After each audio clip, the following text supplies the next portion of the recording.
You are tuned in to another edition of Americana Music Profiles, brought to you by Americana Rhythm Music Magazine and AmericanaMusicMagazine.com. I'm your host, Greg Tutwiler. Let's jump right in to the next exciting interview. Although Bill Abernathy has been writing songs his entire life, he put his young music career on hold when life took over. After Bill's kids graduated and settled in their own life, he picked up his guitar and started playing again. In December of 2018, Billboard magazine named him as an emerging artist. Bill joins me in this edition of Americana Music Profiles to talk about his career and his latest project, Crossing Willow Creek. Good afternoon, Bill. Welcome to the podcast. Thank you very much, Greg. I'm excited to be here.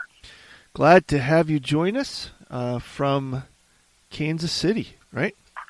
Yeah, Kansas City, barbecue capital of the world, man. Hot dog, man. Yeah. Yeah, and you were telling me you're having some decent weather right now.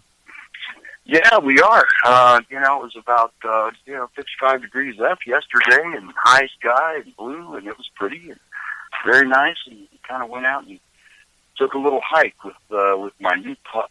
Awesome. So, yeah, it was nice. Good. Well, you're sharing our weather in Virginia today. We've got about the same, so yeah, good. It's kind of nice. We got to find the blessings of 2020 wherever we can, right? Well, sometimes you got to look a little harder than others, but yeah. 2020 is definitely an interesting gig. Oh my goodness, yeah, we could get on a bunny trail there, couldn't we? I tell you what. Oh yeah. So let's not do that. Let's talk about you and your music. And you kind of had two iterations of your music career, if I understand correctly. You played for a while and put it aside, and then picked it back up again. Do I understand that correctly? Yeah. So I always tell people I'm doing this music thing backwards, right? So the idea is that you do music when you're young, right? Yeah. So I did this, and did the whole touring and traveling and all that stuff when I was a young pup, and then for a myriad of different reasons, I chose to step away from that and have what I call a normal life. Mm-hmm. So I had kids and raised my kids and got the job, the career, and all that, and went through that. I never really quit playing music, and I never really quit writing music. Mm-hmm. So I always, in each of the homes that I had, I always had a music studio in those. So I continued to write and play, but the lifestyle of two kids that were both Division I athletes does not lend itself to a lot of spare time to sit around and play. I'm sure that, yeah. Right? Yeah. So once they got done with their college careers, and my son had a little short pro career, I kind of went back in and said, I've got these books full of songs, and I just wonder, So we took some of those songs and went and made a little album that was really a purely acoustic thing, and a couple of those songs kind of people liked them, and they won a few awards, and so we followed that back up with another album that was called Find a Way, and it did really well. And then subsequently we followed that up with an album called Crossing Willow Creek, which actually has several of the songs from the acoustic album on it, but we produced them up. So, okay. And so and now we've got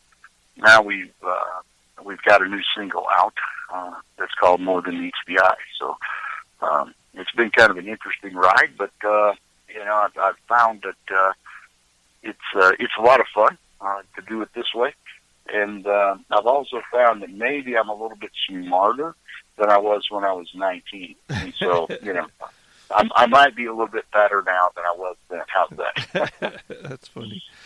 Did you grow up with music? What was your introduction into music as a youngster?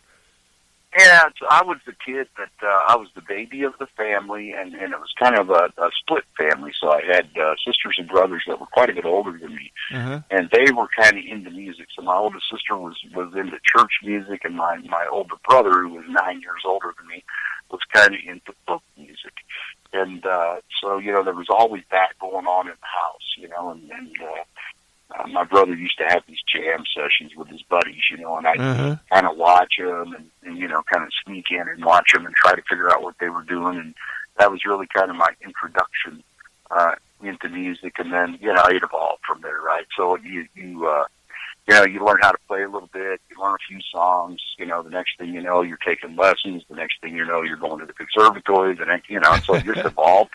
Yeah. And, yeah, so I came from a musical family. I think that it's probably truthful to say that I went further with it and chased it a bit harder than my other siblings. But it's a lot of fun, a lot of good times. As a matter of fact, I just finished a little project with my sister. She wanted to record a song for her kids, and so I took her into the studio with my guys, and we recorded her song for her, so she's going to give it to them for Christmas. Yeah, it's cool. Yeah, it's cool. A lot of fun.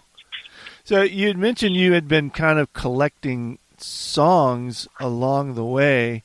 I read in your bio, I found this quote pretty interesting. It says, "You like to let my imagination wander through the memory and spirits of life events and see where it takes me." When you read back through that collection of songs and connecting with, I'm presuming the person you were or the place that you were when you wrote that, does that conjure up the emotion then to create the song, finish the song from that point forward? Tell me a little bit about that song process for you. Yeah, so I think that if you think about it, if you're into music, right, and a lot of people are at different levels, right, but you can hear a song maybe from back in the day, right, and that song will bring back, where you were, who you were with, maybe what was going on at that time, maybe you were, it was a girlfriend at the time, or, whatever the case may be, and those songs have the ability to kind of take you back to that spot where you revisit all of those memories, right? Well, when you write a song, it's kind of the same thing, right? So you kind of have to, you get some idea, and then you just play with it, you just sit down and work through it, and it kind of brings back a lot of those memories. And interestingly enough, my memory kind of sucks, but when I sit down to write, just trying to put it to pen and paper really brings back a lot of the things that happened and the people that were around at the time, and all that. So it's really a nice flashbacky thing for me, and I enjoy that. And of course, when you're young, you go through a lot of things that you probably look back and wonder why you did that, but. But it's cool to kind of not only remember, but then kind of let your imagination go, and see where it ends up. So do you have a process? Do you like to get alone, grab a cup of coffee, go for a walk? What is it that gets the writing juices flowing for you? Is it something the same all the time, or is it more organic than that? Yeah, I wish there were a process so that I could sit down and quantify it and actually make some sense of it, but I can't. So, I kind of write on inspiration. Yeah. And so, something will happen. I'll see somebody, or I'll hear something, or, run into somebody, and then we start telling stories, or maybe I watch the news, which is really what the more than meets the eye thing is all about. And you just start thinking about it, and you go, well, where could this go?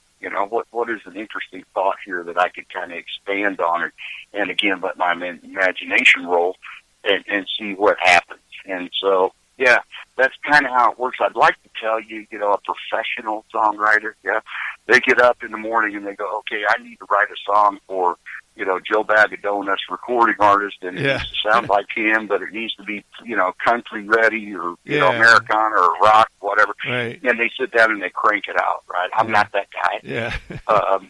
I kind of rely on inspiration. Yeah. You know? And, you know, when I get an idea,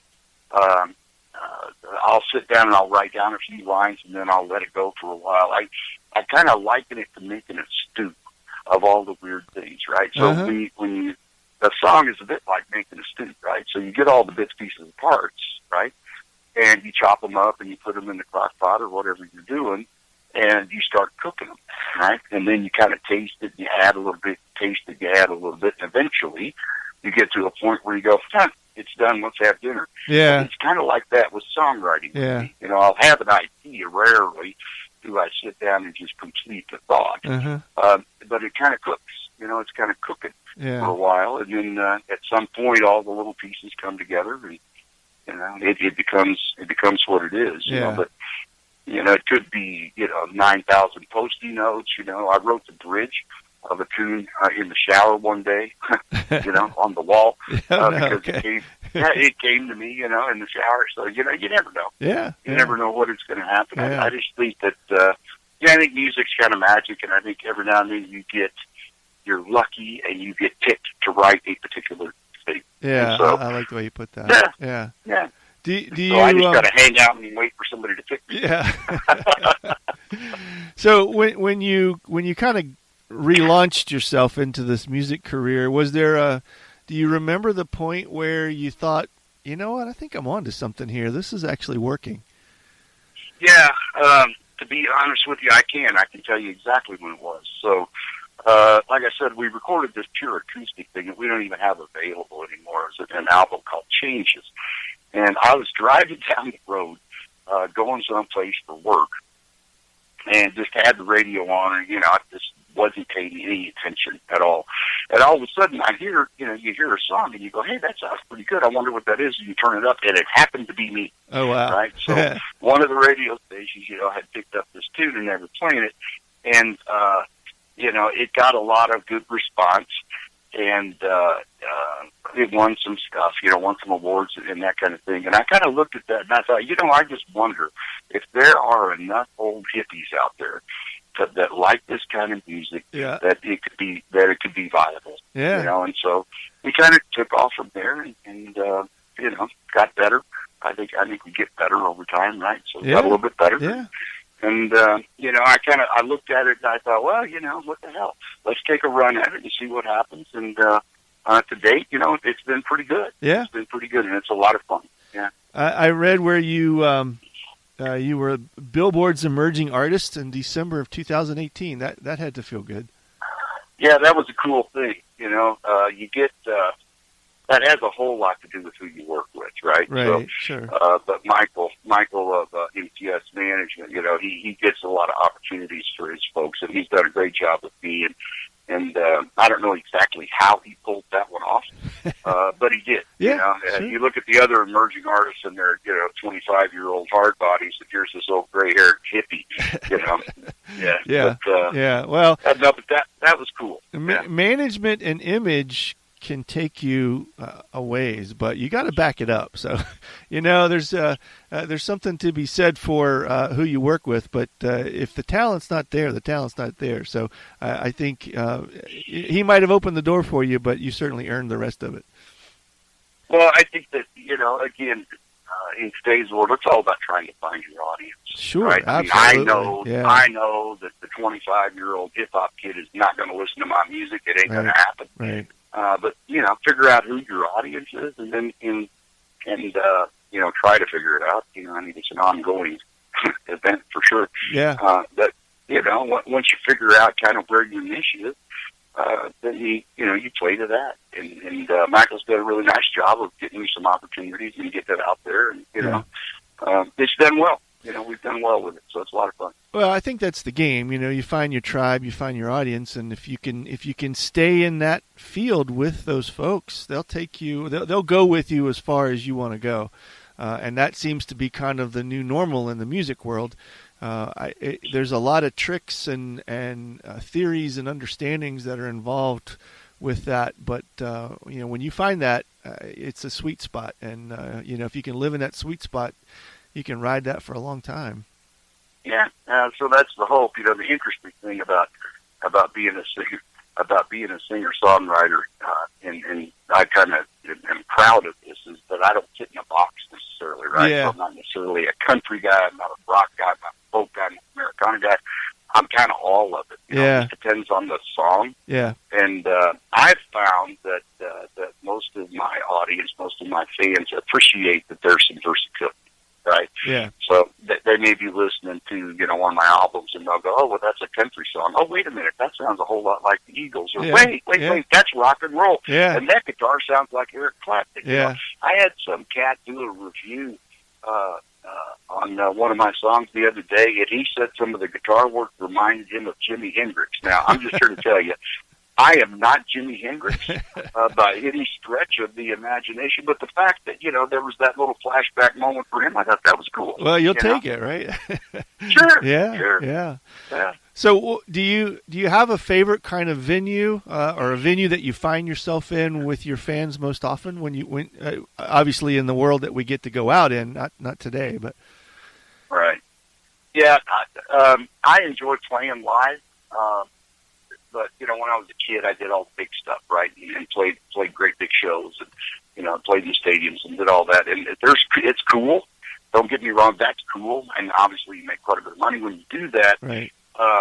But it's so impersonal to me, so what I really focus on, when we did our tour, we were lucky, that we got our tour in 2020. Yeah, for sure. So, yeah, we got lucky. So for whatever reason, I decided it looked like a good time to go to Colorado, through Colorado on tour in January. Got lucky with weather, just saying. But we did 7 states, I think it was, in January. And, kind of a mismatch of different venues, So I played some bigger shows, for, radio promotions and all that, right? And with a few thousand people there. And then I also played some really small coffee shop type things kind of in between shows. Oh, yeah, cool. Mm-hmm. And to be honest with you, that's my favorite because you can actually see people. You can see folks and sure. You can interact. You can find out maybe they're not this style isn't really hitting home with these folks. Let's try something else. Yeah. And so I really like that. So my favorite venues are audiences from 50 up to 250 maybe. Listening rooms. I'm not a fan of trying to compete with the NFL game that's on in the corner. Right, for sure. But those are my favorite ones. Is the smaller, more intimate places where I could go just with my guitars, and play, and then if we get in a situation where we need band, But those are really my favorites because I really like to. Make contact with the audience and kind of get to know people. And, effectively I'm a storyteller that plays guitar. So, other people have stories as well. So, that's by far my favorite. So the current album is Crossing Willow Creek. You said that there's a new single on the way, More Than Meets the Eye. Is that from that record or is this a potential upcoming project that you're working on? Yeah. So this is a COVID gig. So, Crossing Willow Creek came out in 2018, I think, and it's been doing its thing, and we've had, multiple singles and hundreds of thousands of streams and, all that, right? Mm-hmm. So my thought was, I'm going to go on tour, and when I get back from tour, I'll go in and do the next project. Oh, okay. Well, then came COVID, right? So getting in the studio, was not safe and an intelligent thing to do. So what we decided to do is we've done a single. So I've never done this before. I've always done albums. But we went in and recorded a single and have now released that. I think it's been out 5-6 weeks, something like that, called More Than Meets the Eye. And it will be part of a larger project later. But just the logistics of getting people in and out of the studio and safe and masks and all that. I looked at it and thought, okay, we got one done. Now I know for sure that I don't want to do this. So we're going to wait until, post-COVID to go in and do the rest of the project. But I did want to get the More Than Meets the Eye single out because I think it's pretty relevant to what's going on in our world today. So. Sure. Yeah, and it keeps some traction out there for your fans. And so, yeah, that's good. So, okay, so there's a new one on the way then. And so folks want to get a hold of you and listen to your to the previous album, the Crossing Willow Creek, want to listen to the single, want to have some interaction with you. What's the best way to do all that? Well, in the world of social media, you can find it about any place, right? I always say that if somebody Googles Bill Abernathy and I'm not the first 5 hits, they need to call me because I need to talk to some people. But really the best place to start is just my website. It's just BillAbernathy.com. And on there you can see, all the links to the various social media platforms, and some of the press that we've gotten over the years and some breakdowns of some of the songs and the albums and pictures and, all that stuff. But that's really the home place. The first place to start is just BillAbernathy.com. Yeah. Okay. Well, good. Well, thanks, Bill. I certainly wish you well with the single, and I hope for all of our sakes you can get in the studio again soon and get the rest of the music laid down so you can get your next project out and get out on the road and let us enjoy some of that music live. Yeah, no, I'm looking forward to it. I have always played, double dipped, right? So I had a corporate career, and then I kind of did the music on the side. I have now since retired from my corporate gig. So now I'm trying to adjust to being a full-time musician, and I don't really know how to do that. So I'm learning. Right. I'm learning. Well, in a world that doesn't really allow you to do that right now, so it adds to it. Yeah, but there's opportunities. I don't even know how many live stream concerts and all that kind of stuff that we've done. So utilizing technology and all that's got some value. Yeah, and we've done tons of those literally all over the world. So there's a way. There's always a way to do it if you really want to. So, but no, go check out the new single. It's called More Than Meets the Eye. It's got a really cool lyric video that goes along with it out on YouTube, and I think it's pretty relevant to what's going on in the world today. So I certainly had a lot of fun writing it, and it's gotten quite a bit of response out there in the world. So, check that one out. Yeah. Well, thank you, Bill. I appreciate it. I've enjoyed talking to you. Me too, man. Hey, stay home, stay safe, stay smart. Be smarter than what they tell you to do on TV, and you'll probably be just fine. So, there you go. Yeah. Yeah. Thanks again for tuning in to this episode of Americana Music Profiles. Find us on iTunes at Americana Music Profiles and on the internet at AmericanaRhythm.com.